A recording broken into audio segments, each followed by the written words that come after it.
คนไปอาร์ตเดอะเที่ยว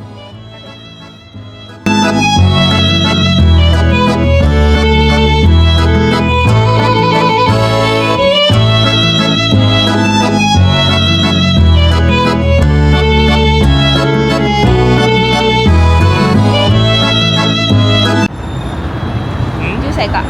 อาร์ตเที่ยวอาร์ตเดอะเที่ยวเลยเด้อคนหลายแห่ง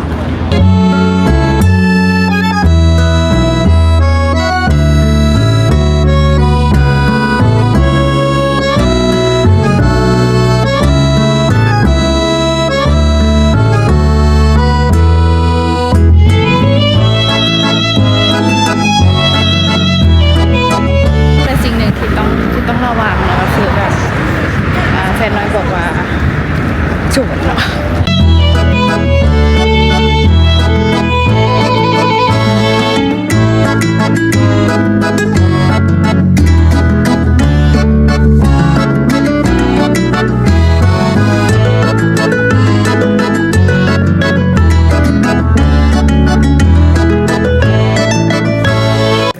สวัสดีทุกคนและตอนนี้เราอยู่ที่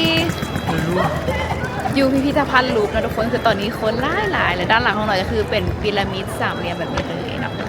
งามหลาย